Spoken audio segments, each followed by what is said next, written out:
Adventures of Huckleberry Finn, Tom Sawyer's Comrade. Chapter 14.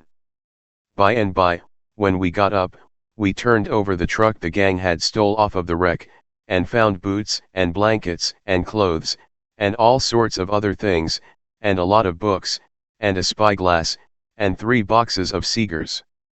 We hadn't ever been this rich before in neither of our lives. The cigars was prime. We laid off all the afternoon in the woods talking, and me reading the books, and having a general good time. I told Jim all about what happened inside the wreck and at the ferry boat, and I said these kinds of things was adventures, but he said he didn't want no more adventures. He said that when I went in the Texas and he crawled back to get on the raft and found her gone, he nearly died. Because he judged it was all up with him anyway, it could be fixed, for if he didn't get saved he would get drowned, and if he did get saved, whoever saved him would send him back home so as to get the reward. And then Miss Watson would sell him south, sure. Well, he was right, he was most always right, he had an uncommon level head for a nigger. I read considerable to Jim about kings and dukes and earls and such, and how gaudy they dressed, and how much style they put on, and called each other your majesty, and your grace, and your lordship, and so on. 'Stead of Mr., and Jim's eyes bugged out, and he was interested. He says, "I didn't know dey was so many I hind te hearn bout none scasely, but ol' King Sawyer unless you counts dem kings that's in a pack erk yards. How much do a king get? Get?"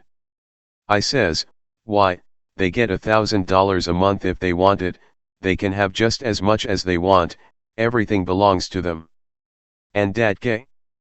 And what dey got to do, Huck?" "They don't do nothing." "Why, how you talk? They just set around." "No, is dat so?"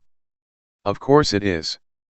They just set around, except, maybe, when there's a war, then they go to the war.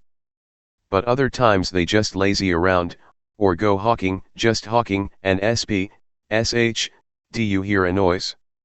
We skipped out and looked, but it warn't nothing but the flutter of a steamboat's wheel away down, coming around the point, so we come back. "Yes," says I, "and other times, when things is dull, they fuss with the parliament, and if everybody don't go just so he whacks their heads off. But mostly they hang round the harem." "Round the which?" "Harem." "What's the harem?" "The place where he keeps his wives." "Don't you know about the harem? Solomon had one, he had about 1,000,000 wives."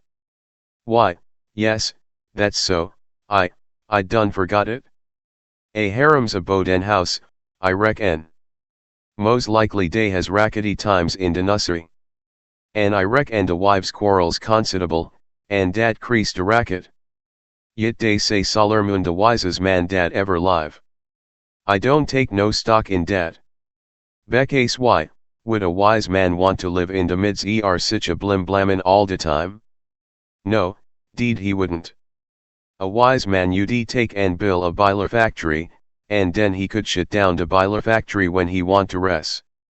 Well, but he was the wisest man, anyway, because the widow she told me so, her own self. I don't care what the widder say, he warn't no wise man nuther. He had some de dad fetched ways I ever see. Does you know bout dat chili dat he us gwine to chop in two? Yes, the widow told me all about it. Well, den. Warn dat de beaten's notion in de worl? You jest take and look at it a minute. Das de stump, that's one de women, he is you, that's de other one, I Sawyer, and dish yer dollar bills de chili. Both on you claims it? What does I do? Does I shin around mongs de neighbors and find out which on you de bill do belong to, and han it over to de right one, all safe and sown, de way dat anybody dat had any gumption would? No, I take and whack de bill in two, and give half on it to you, and de other half to de other woman. That's de way Sawyer was gwine to do wid de chili. Now I want to ask you, what's de use dat half a bill? Can't buy nothin' with it. And what use is a half a chili? I wouldn't give a dern for a million on. But hang it, Jim, you've clean missed the point, blame it, you've missed it 1,000 mile. Who? Me. Go long. Don't talk to me 'bout yo pints. I reckon I know sense when I sees it, and dey and no sense in sich doin' as dat. Dispute warn't 'bout a half a chili, dispute was 'bout a whole chili, and a man dat think he kin settle a 'spute 'bout a whole chili wid a half a chili don't know enough to come in out and rain. Don't talk to me 'bout Sawyer Moon, Huck, I knows him by de back. But I tell you don't get the point. Blame the point. I reckon I knows what I knows. And mind you, de real pint is down furder, it's down deeper. It lays in the way Sawyer Moon was raised. You take a man that's got only 1 or 2 chillin', is dat man gwine to be wasteful o' chillin'? No, he ain't, he can't 'ford it. He know how to value 'em. But you take a man that's got 'bout 5 million chillin' runnin' round de house, and it's defluent. He as soon chop a chili in 2 as a cat. Dey's plenty mo. A chili er 2, mo less, warnty no consequence to Sawyer Moon, dad fetch him. I never see such a nigger. If he got a notion in his head once, there warnty no getting it out again.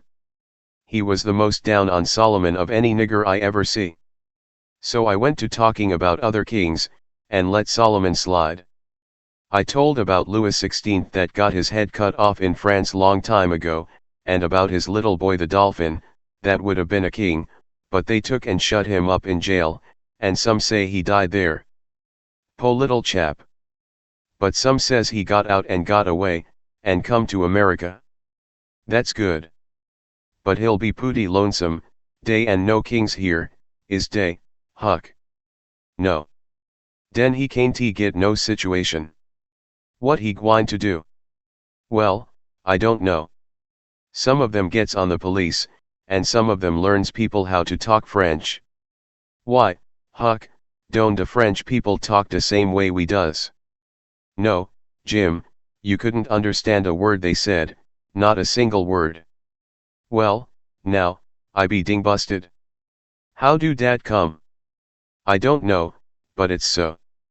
I got some of their jabber out of a book. S'pose a man was to come to you and say Parlez-vous Français, what would you think? I wouldn't think nuffin', I'd take and bust him over de head, dat is, if he warn't white. I wouldn't low no nigger to call me dat.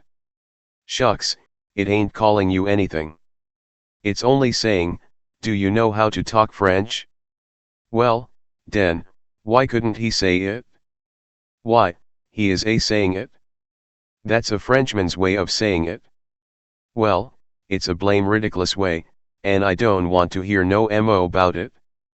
Dey and no sense in it. Looky here, Jim, does a cat talk like we do? No, a cat don't.